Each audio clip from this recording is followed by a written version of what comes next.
Hello, this is Dr. Lori. Welcome to this demonstration of running a simple linear regression in SPSS.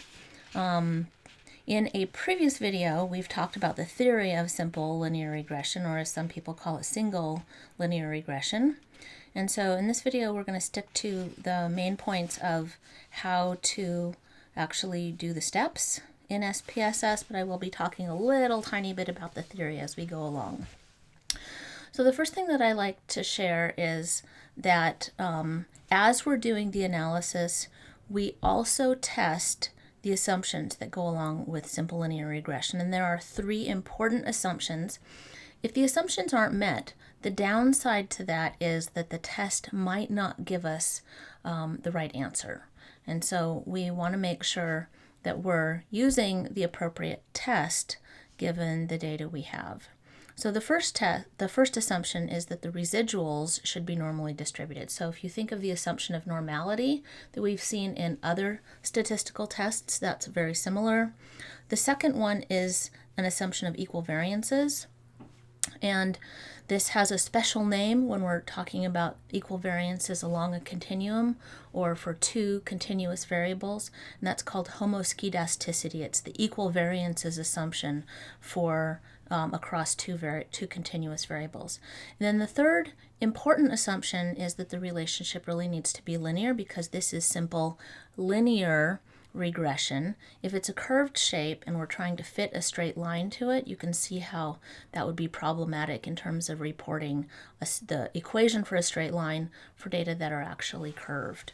So we need to find something that a straight line goes through that cloud of points the best, and it's not a curved cloud or some other kind of cloud. So as we're going through the analysis, we'll be touching on those.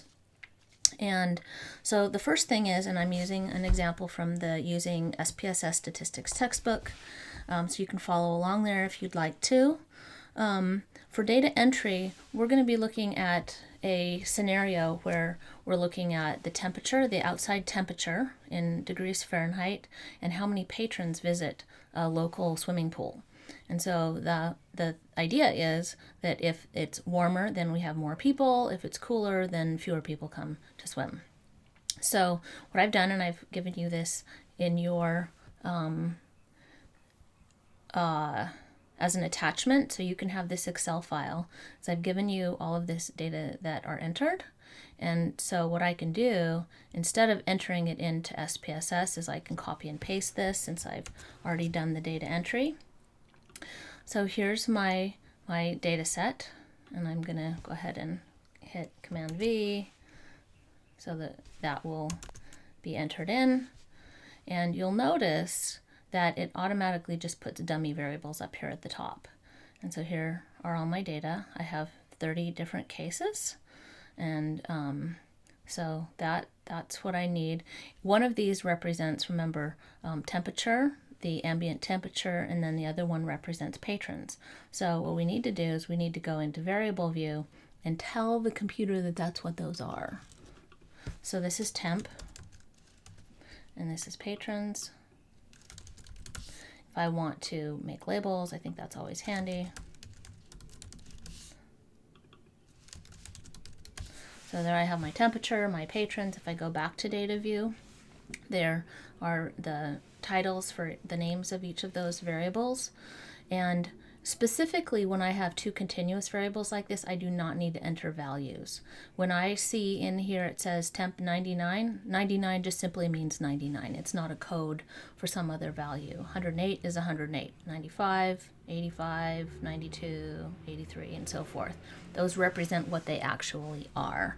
One of the things that we can do if we don't like all those decimal points is we can decrease the number of decimal points so that it just looks like the data as we kind of saw it on the actual whatever we were reading from. So now that we've entered the data, remember each row represents an individual, either in a data set, usually it's a person or a case.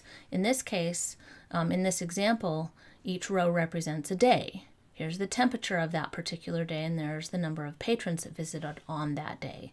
So each one of these is a day in the life of the swimming pool. So here we have a day that it was 108 degrees and there were 328 patrons who came through the door, or the turnstile, or however they go into the pool. Since we measured each day, we measured both the temperature and the number of patrons twice. Since we measured each case twice, then we're going to have 2 columns of data, one for each of those variables.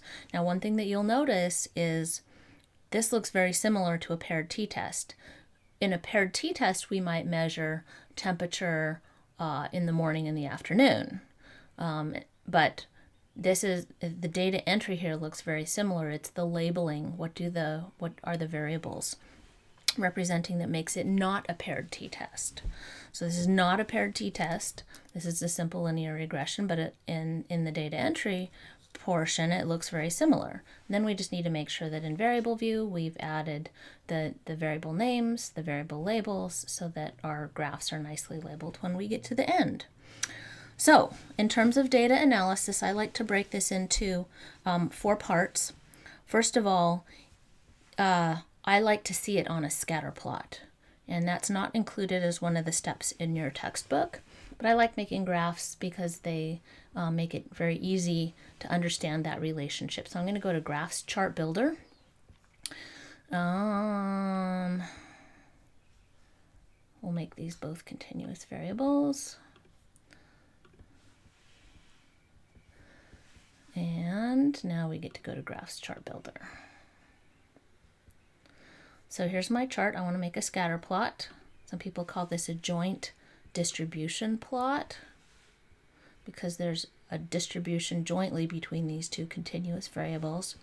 If I'm saying temperature is a good predictor of how many patrons show up that day, then I'm going to take temperature and put that in the x-axis, because that's usually the independent variable. I'm going to put patrons in the y-axis. That's usually the dependent variable. And we'll say okay. Now, just looking at that scatter plot, I can see I would eyeball a line somewhere right about through there. I can also double click on this, and what that does is it takes it out to something called the graph editor, and then I can put a line on it. For now, I'm not gonna do that. But you can see that there is a kind of like when the temperature is low, there's not as many people. As the temperature goes up and as it gets really hot, there tend to be more people. So that is a pretty flat cloud. So I'm going to say my correlation is pretty strong. So that's making a scatter plot. The next thing we want to do is check for normality, and there's a neat way of doing that. With something called a Kolmogorov-Smirnov test. So the way we do that is to go to Analyze, Nonparametric Tests, 1 sample. Let's reset all of this. I notice I have 3 tabs up here at the top. So I have my Objectives tab, my Fields tab, and my Settings tab. Under Objective tab, I need to put Customize Analysis. Under my Fields tab, I need to make sure that the only ones that are in here are the 2 variables that I want. If I had more variables that were listed over here, I'd need to move them out of that list. So that's already set up the way I need it to. Under Settings, I need to click on Customize Tests, and then I want to choose this one that says Kolmogorov-Smirnov test. And then under Options, I'm checking whether it's normal, using sample data. Those are the defaults, but opening it just double checks and makes sure that's what I'm after. And then I'm going to click Run. Here are the results of that analysis. Here it says that I did a 1 sample KS test, a Kolmogorov-Smirnov test. The null hypothesis is that the distribution of temperature is normal. And it even puts your mean and standard deviation values in there. The decision here is to retain the null hypothesis. In other words, we say, yep, the data are in fact normally distributed. So what that means is that I can go ahead and use this simple linear regression, and it should be a good test for this data to give me good results of that. So the next thing I do is I actually run regression analysis. And you may be saying, well, wait a minute, there are a couple more assumptions we haven't tested yet. But the reason that we go ahead and do that is that as we're running regression, it gives us a place inside of regression to be able to run that test. And so it's part of the actual regression analysis. So I'm going to go to Analyze, Regression, Linear. And remember here it's asking us the dependent and independent variables. We're saying that the number of patrons is dependent on what the outside temperature is. And so that's a good way to remember. Patrons is dependent on the temperature. So I'm going to put temperature in independent and patrons in dependent. Under stats, we need to make sure that estimates and model fit are checked. That gets us some of our output boxes. Some people like descriptives or collinearity diagnostics or some other things on here. Obviously, they're all here because somebody likes those things, but we're not going to select any of those today. So click on Continue. Plots is where we are going to test those other two assumptions of residuals being normally distributed and homoscedasticity or equal variances along a continuous variable. So let me just move these out so that we're starting from the beginning. So this is what you'll see when you get to the linear regression plot. And so we put the z predicted, in other words, the standardized predicted value is our y in this particular plot that we'd like to create. The standardized residual is our x-axis variable for plots, and then I want to select normal probability plots. So I can see those three things, and that will help me test for normality and homoscedasticity when I run it. So then I click on Continue, and OK. Now, for all of the other analyses, we got one, maybe two or three boxes. This, once we get to simple linear regression, it's going to give us a lot more output for what we are looking at. So the first table here just tells us that we have a dependent variable patrons and we enter temperature as a predictor for that. So that gives us an idea of that. The next box here, if we were to interpret, here's our R. This is the Pearson correlation. If we were to run a correlation between those two variables, we would get exactly the same answer. If we went to analyze, correlate, bivariate, we would get exactly the same number of R.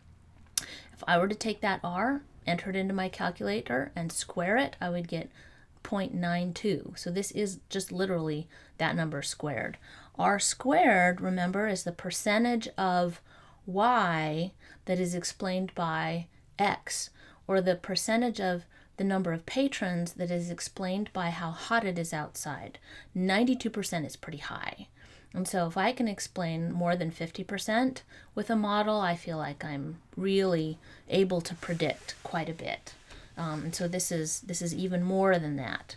So for R, we're approaching 1. Remember, 1 is the highest that the Pearson correlation R can be. So that's how to interpret those two numbers. SPSS also calculates a critical ratio, and that's found right here under F. So F is our critical ratio, and then it converts that critical ratio, given the number of degrees of freedom that we have, into a significance level. In other words, a p-value that goes with that F. And you can see that the p-value is very, very, very small. Remember, we're testing the null hypothesis that the slope is equal to 0. Well, it looks like it's not, because we're going to reject that null. Or we're testing that the R is equal to 0. Well, it's pretty darn close to 1, and so the R is not equal to 0. We're testing the null hypothesis that there is no linear relationship between patrons and temperature. Knowing the temperature doesn't help us know how many patrons there are. Well, that is incorrect. We reject all of those null hypotheses. There are just 3 different ways of saying the exact same thing, and our conclusion is identical no matter which one we're testing. So this F is converted into a p-value. And specifically, remember, when we're doing this, we are interested if there is a linear relationship. This just said yes. It looks like there is some kind of linear relationship between temperature and patrons. We saw that on the scatter plot with our eyeballs, the eyeball test. And if so, what is it? This next box is probably one of the most interesting and testable output boxes. Basically, if all you had was this box, you would know all of the information in order to write that regression equation. Specifically, remember how we have y equals the intercept plus the slope times the x variable. And I'll show you where all of those are. Dependent variable is y, so I can say patrons is equal to intercept, negative 157.104, plus the slope, 4.466, times x, temperature, and it's listed right here. So patrons equals negative 157.104 plus 4.466 times temperature. And I could plug any temperature into that equation, and I could calculate the number of patrons. This is the equation for a straight line, hence the requirement that it must be linear. There's one other thing that on here that's an interesting thing that might be useful to you in thinking about this. If you were to take this t-value 17.953 and square it, you would get exactly f. You might not get exactly that f just because this is rounded. You know, we're losing some digits out here. But f is equal to t squared.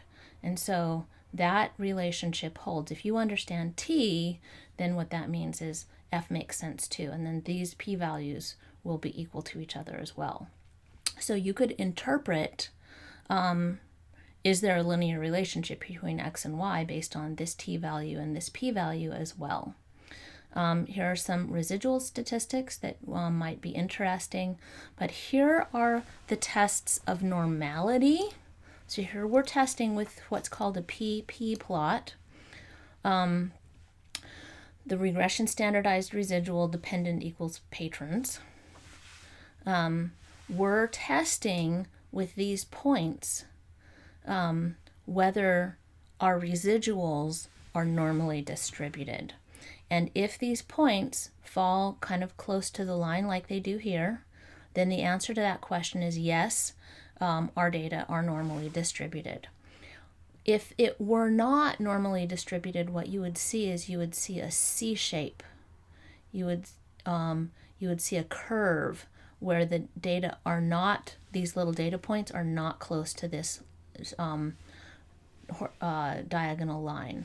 Or you might see an S shape where it actually is kind of like a sigmoid, and it could be an S shape in either direction or a C shape in either direction, depending on how the normality is violated. When you see this, then you can say, yep, that assumption is fine. We're not going to have a problem with interpreting the results of our analysis. And then here is testing the assumption of homoscedasticity. This looks at whether the data are, these data points are kind of spread out as we go along. I'm going to go ahead and double click and open up the chart editor, and then on here, did I lose it? There it is. On here I can add a line right here. So there's my horizontal line at 0, and what that does is it really helps me. Let me go ahead and close this. Once I've added the line, then that line is in my output also. And what I'm looking for is roughly that I want this cloud to be above and below, kind of evenly all the way along, above and below, above and below, above and below. So you can see that this kind of goes through the middle of what looks sort of like an oval cloud. That's exactly what you need in order for this assumption of homoscedasticity, or equal variances along a continuum, in order for that to be valid. If it were not so, they would be really narrow at one end and get super wide at the other end, so kind of like a fan shape. So narrow at the left and fanned really wide at the right. or it could be fanned wide at the left and then get kind of like down into a funnel over here on the right. Both of those examples would be where the assumption of homoscedasticity would be violated. So if you see a nice little oval cloud like this, then that's fine. These tests are fairly resilient against minor differences. I don't see very much of a cloud right in here, for example, but I'm not going to stress too much about that. It does not look like an obvious, really wide fan shape at one end and a little point at the other end. So that's how I interpret all of the things that I find in my output from running a simple linear regression in SPSS. The one last thing that can be handy to do is actually calculate a predicted value for each of the levels within my data set. And so the way I do that, and I'm going to go back to my data, basically now I have an equation. Remember, I was able to, and even, let me go back and show you one other nifty thing. Right here on the graph, if I were to even look at this by hand, I could probably sort of come up with something where I have my y-intercept here somewhere around about 100 and my slope as it's going up. I could say, well, right here at 70, if I go up and across, I could figure out kind of a rise over run. I could draw it on there by hand. I would get this same exact information that I found in my coefficients, where for every one unit increase in temperature, the number of patrons goes up by 4.466. In other words, for every 1 unit increase in X, how does Y change? And that's what this describes. So that's what I'm doing here, except that I'm doing it with numbers instead.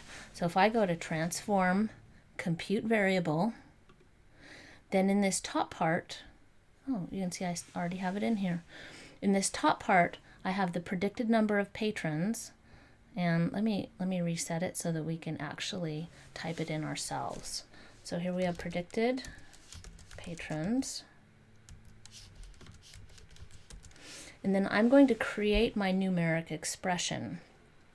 Now, if I know that I could have, let's see if I can still find it.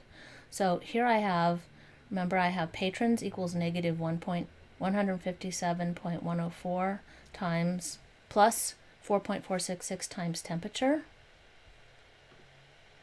Then I'm going to type that same thing right here in my numeric expression. Equals negative 157.104 plus, I'm just typing on my keyboard, and then I'm going to use temp, oh wait, I need to put in my 4.466 times temp. That way I don't spell it incorrectly. I can't write temperature, for example. It wouldn't work. Now here I have my predicted patrons. I also want to make a label for that. So I will say predicted number of patrons. So I have my variable name, my variable label, my numeric expression, and then click on OK. Now, it doesn't create anything in the output except that it creates a computation right down here in the code. So what I need to do is I need to go back to my data set, and I can see that if the temperature is 99 degrees, I would predict 285.03. Now that's kind of silly because you can only have even numbers of people. But I only had 281, but that's pretty close to 285. Here, where I had a temperature of 108, I would predict 325, but I only had 321. Here, when it was 78 degrees, I would predict 191 people coming to the pool, and I had 200. So you can see how there is a little bit of a difference or error or residual between my actual and expected values. And so really what I'm doing then is I'm trying to minimize those differences when I create that simple linear regression. If you're sharp and you look at figure number 20.13, I've had people point this out in the past, you'll notice a small typographical error in their equation. Check it out and see if you can find it. But other than that, the textbook should show you exactly the same things that we've gone over in this video, with the exception of the scatter plot. So thank you so much for joining me, and I look forward to seeing your own personal analyses.